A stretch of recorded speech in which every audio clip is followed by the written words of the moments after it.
9 सितंबर से हमारी polio campaign शुरू हो रही है। इस कैंपेन ये 7 दिन की कैंपेन है।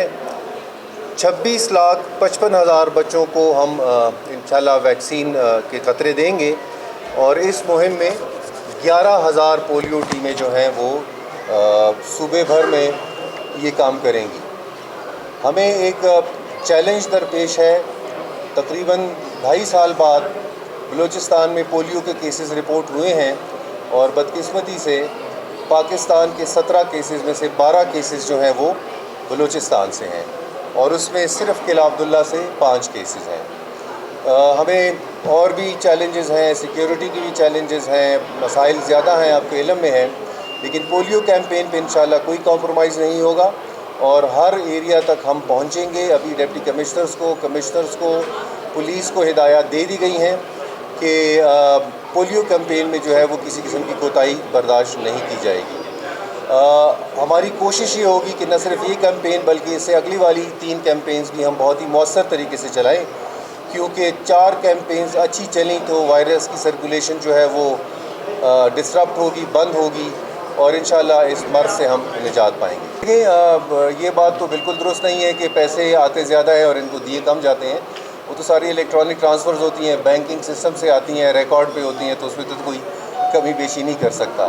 जो महकमा हेल्थ के या बाकी महकमों के मुलाजिमीन हैं तो उनको तो अपनी तनख्वाह भी मिलती है और उसके साथ जो 3-4 दिन वो अपनी ड्यूटी करते हैं तो उसके उनको पैसे मिलते हैं। इसके अलावा जो पोलियो वर्कर्स या वॉलंटियर्स की आप बात कर रहे हैं तो वो भी ऐसा ही है कि वो सारा महीना 30 दिन तो काम नहीं करते। जो कैंपेन के दिन होते हैं 5, 6, 7 दिन, उसमें उनको एक डेली वो देते हैं 9,000 के करीब।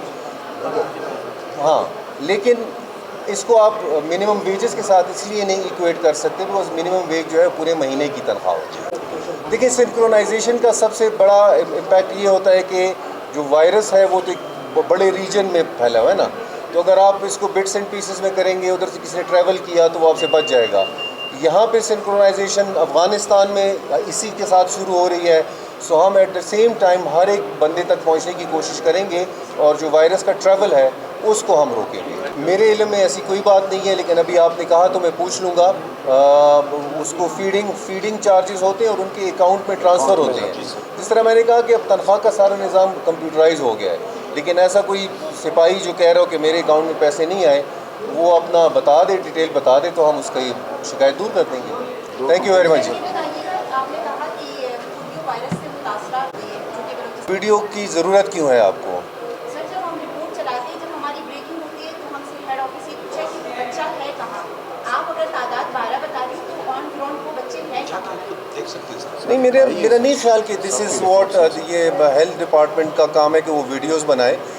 तस्वीर आती है, रिपोर्ट जो बनती है उसमें सारी डिटेल्स होती हैं, जेनेटिक सीक्वेंसिंग, कहाँ से आया, किधर था, उसको कितनी दफ़ा कतरे पिलाए गए थे, मिसिंग, सारी चीज़ें होती हैं। बट हमारा मकसद उसको ग्लोरीफाई करना तो नहीं है ना कि हम उसकी वीडियो बना के लोगों को दिखाएं। इश्तिहार चलाते हैं, उसमें दिखाते हैं कि क्या हो सकता है, मुश्किल फोकस हो सकती है उसकी फ्यूचर की ज़िंदगी में। हाँ, अगर किसी को अपना इंटरेस्ट है तो वो जो रिपोर्ट है उसमें उसका एड्रेस भी होता है, वो जाके उनके पेरेंट्स से मिल लें, उनको इंटरव्यू कर लें, उस पर कोई पाबंदी नहीं है। कि जो रिपोर्ट जनरेट होती है उसमें उनका एड्रेस होता है। अगर किसी का इंटरेस्ट है तो वो ज़रूर जाएँ, उनको इंटरव्यू करें और वो जो मैसेज जो आपने कहा वो बहुत इंपॉर्टेंट है। वो सिर्फ हमारी ज़िम्मेदारी नहीं है, वो आपकी भी ज़िम्मेदारी है कि सब लोगों को ये मैसेज दें कि ये 2 कतरे अगर नहीं पिलाएंगे तो आगे जाके बड़ा नुकसान हो सकता है।